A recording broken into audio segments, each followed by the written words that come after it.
The switch gets flipped, 1999, and the first broadcast. The first pictures arrive like weather. It's June 1999, silver rain threads the roofs in Thimphu, and living rooms glow with boxes that were once illegal. Curiosity spikes, novelty bias does the rest. A royal announcement marks the occasion. Television and the internet are now permitted. The country inhales. For years, the walls were mountains. Tonight, the wall is light. Stakes aren't abstract. They sit on the floor, cross-legged. In one house, grandparents keep counting prayer beads while a nephew fiddles with a remote, trying not to skip the channels that carry news from Delhi and music videos from Seoul. Culture doesn't vanish because a signal lands, but it shifts the air in the room. The monks will still chant in the morning. The kid will still go to school in a go. But between those moments, there's cricket, Bollywood, a Premier League match called in a language he already speaks. Action looks simple on paper. Satellite dishes sprout like cautious mushrooms on balconies, status symbols as much as signal. Cafes paste handwritten internet signs in windows, the connection crawling through a narrow pipeline that groans every time a new PC whirs to life. The first national broadcaster fills its grid with a mix: local bulletins, imported movies, carefully chosen programs that suggest a shape to the day. The censors don't swing hammers, they tune. Content is curated the way entry gates once were, not fully open, not fully closed. Meanwhile, something else is happening in shops and alleys. Video rental racks appear beside prayer flags, their covers shouting in fonts no one used here before. A shopkeeper in Thimphu who once sold incense and butter lamps now stacks DVDs and football jerseys behind the counter. On weekends, streets that used to quiet after dusk pick up a new rhythm. Kids debating which striker is the best, aunties comparing Korean dramas, uncles swapping jokes from a sitcom that no minister planned to import. This was the moment everything changed, because aspiration found pictures. It's one thing to hear about a world beyond the pass. It's another to see a city you'll never visit lit like noon at midnight. Youth who'd grown up measuring distance in switchbacks now learn to measure it in buffering bars. The internet was slow, but it was there, and it moved faster than a convoy on a mountain road. Impact arrives in schools first. English, already a tool, becomes a door you can feel under your hand. Teachers begin competing with screens for attention, then borrowing the screen's energy to teach. A geography lesson turns into a website tour of the Amazon. A civics class ends with a clip from Parliament in another democracy. A Zonka teacher asks students to translate a pop lyric and cringes at the slang, then smiles when the metaphor lands. There was one problem. The same stream that carries a World Cup also carries advertising, celebrity gossip, and a different set of values about success and speed. The dress code at the office still says Kira. The video says denim and a haircut from a mall in Bangkok. The monastery still expects a bowed head. The talk show teaches raised eyebrows and snappy comebacks. Cultural preservation, once enforced by distance, now needs arguments, stories, and a steady hand on the programming schedule. Governance adapts. Media laws appear, standards are drafted, and a state accustomed to guiding roads learns how to guide a feed, shaping attention, not just access. It's not a ban, it's a filter. Broadcasters get nudges about timing and tone. Editors learn the line between critique and offense without seeing it written down. Self-censorship grows in small choices, an image replaced, a headline softened, a story delayed until a ministry calls back. The smile stays, the boundaries move. Micro-stories carry the tension. A monk in Punaka catches a cricket score on a borrowed phone, pockets it, then rings a bell for evening prayers. A teenager in Funsholing watches a K-pop dance tutorial, practices in secret, and wears his Go sharper the next morning. A civil servant drafts a memo about online conduct, then forwards a YouTube clip he knows will get a laugh, hoping the joke doesn't cross a line he can't fully define. What nobody knew at the time was how quickly phones would swallow the living room. For a few years, television felt containable, schedules, channels, a set. Then data plans got cheaper and screens slipped into pockets. The gate that opened with a ceremony now lives in palms and pushes alerts at dawn. Still, the 1999 flip set the template. The state would welcome technology but pace it. Citizens would absorb the world but keep a foot on the monastery floor. That balance isn't a compromise you write once. It's a daily practice, a broadcaster deciding whether to air a contentious debate, a parent negotiating homework, and a match that goes to penalties, a policymaker staring at a graph of youth engagement and asking what to do next. The signal got in, the mountain didn't move. Both facts are true, and the real story is the choreography between them. Governance as gatekeeper, soft authoritarianism with a smile. When the signal arrived, the referee followed. Governance in Bhutan didn't slam doors, it arranged furniture, quietly managing social norms where shame and pride often regulate better than fines. Under the same royal line that coined happiness, the country stepped into constitutional democracy in 2008, not by revolt, but by invitation. The fourth king, Jigme Singhai Wangchuck, ceded executive power, wrote limits on the monarchy into law, and taught citizens how to vote before asking them to do it.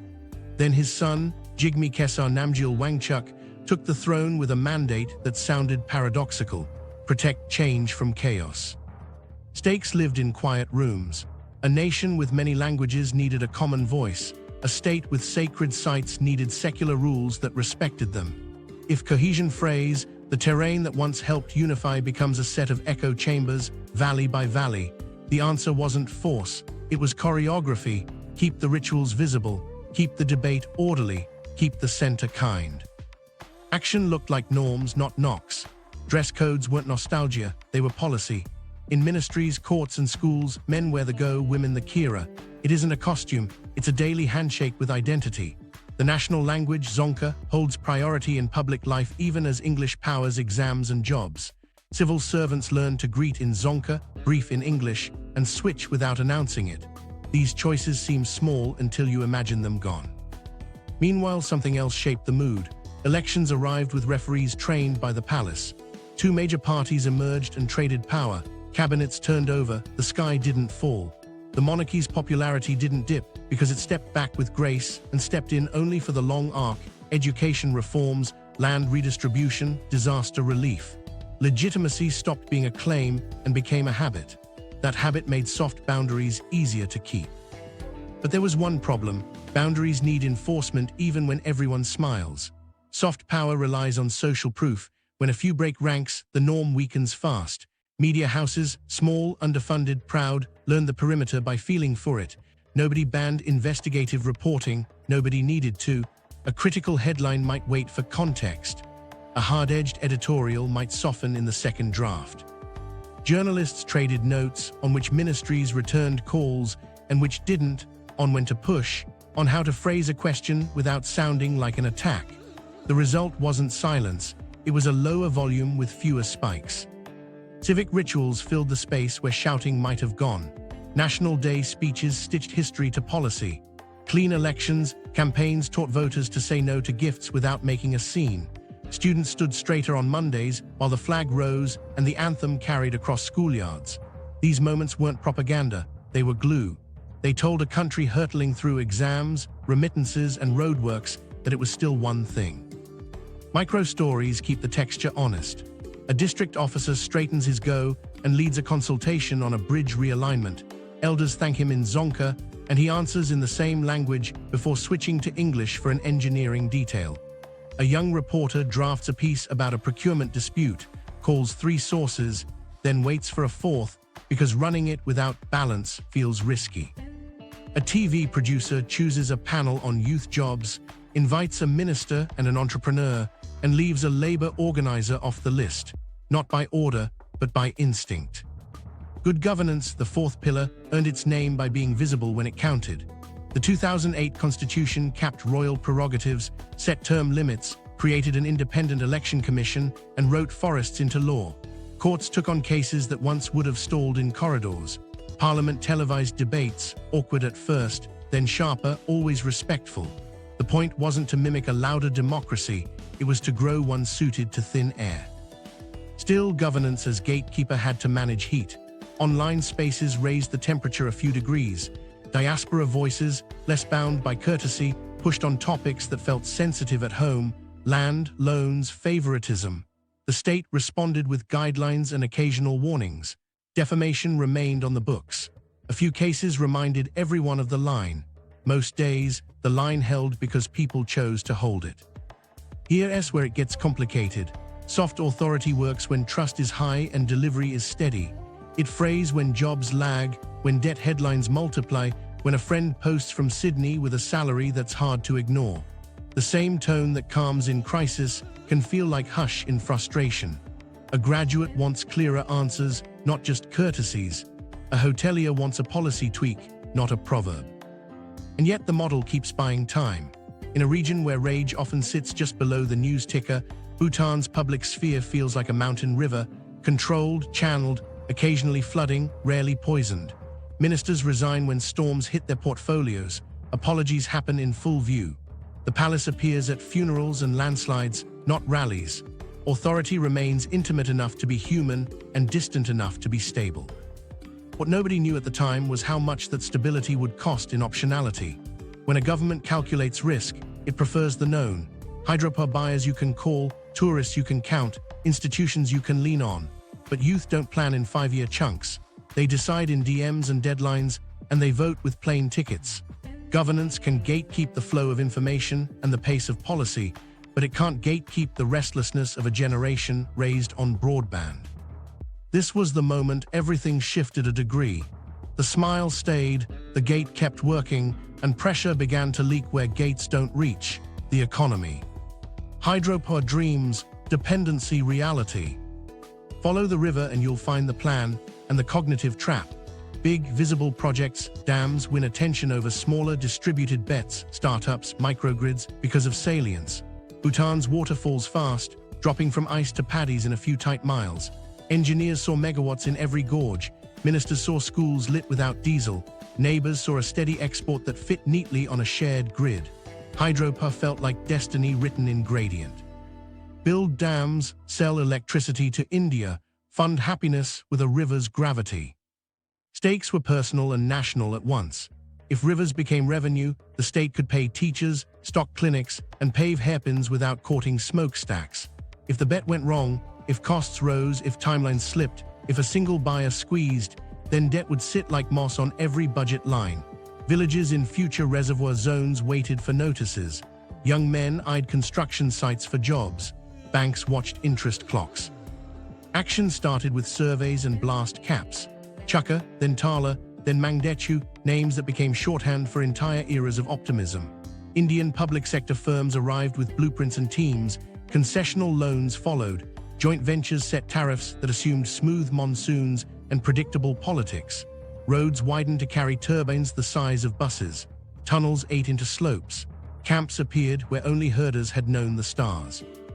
Meanwhile, something else was happening in the spreadsheets. Costs crept. Rock turned out harder than estimates. Landslides reset schedules. Transmission lines across tough terrain needed more towers, more steel, more time. Every delay added interest. Revenue projections squinted down a longer tunnel. The arithmetic stayed positive on paper, but the margin for breath tightened. This was the moment everything shifted, because dependence revealed itself in invoices. Loss aversion kicked in. Once the hydropower path was sunk cost heavy, pivoting felt riskier than doubling down. India wasn't just the biggest customer, it was essentially the only customer, the financier, and often the builder. A good monsoon and Bhutan's treasury smiled. A dry year or a maintenance shutdown, and the smile dimmed. Price negotiations felt friendly, then firm. When a neighbor buys almost everything you make, you don't haggle the way a free agent does. Impact rolled through budgets.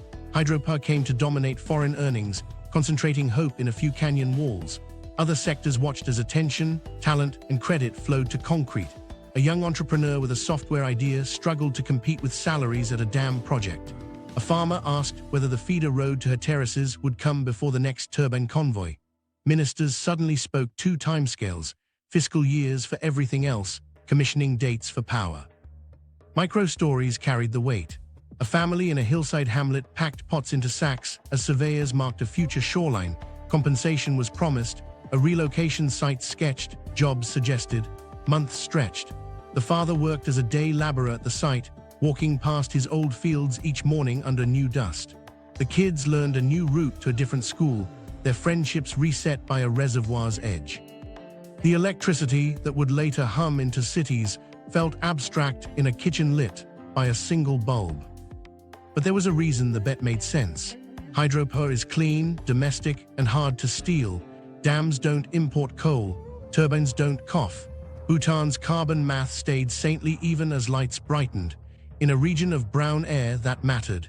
It fit the forest clause, fit GNH, fit a story where nature pays the bills without being stripped. Still, the single-buyer reality cast a long shadow. Transmission bottlenecks inside India could delay Bhutan's cash even when water roared.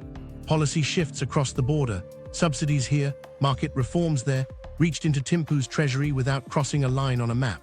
New projects penciled in higher costs because wages and steel rose globally. Each dollar borrowed for a tunnel counted against the same national balance sheet that paid nurses. What nobody knew at the time was how long mega-project logic would crowd out small alternatives. Microhydro schemes that could have served distant valleys waited because the big dams promised national returns. Solar glinted on rooftops mostly as a statement, not a plan. When pandemic restrictions slowed construction, workers idled and timelines slipped again. Debt graphs ticked up. Patience felt thinner in ministries where youth emigration files stacked higher. And yet the river kept offering itself. Mangdechu finally spun, and money did arrive. Loan terms, often concessional, kept burdens manageable on paper. India remained a friend and anchor in a tough neighborhood, its grid a reliable sink for Bhutan's monsoon surge. Engineers learned more with each project. Regulators got savvier. Environmental safeguards tightened after early missteps with fish and silt.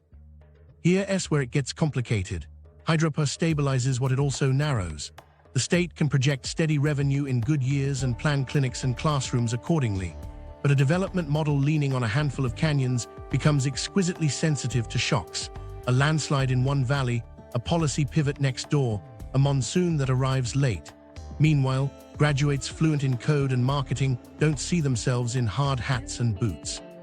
The dream didn't die, it matured. Talk turned to diversifying buyers in the long term, to wheeling power deeper into regional markets as cross-border rules evolve.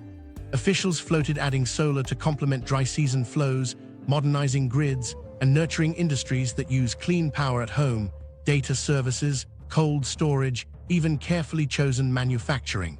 The river could do more than export electrons, it could anchor a broader base.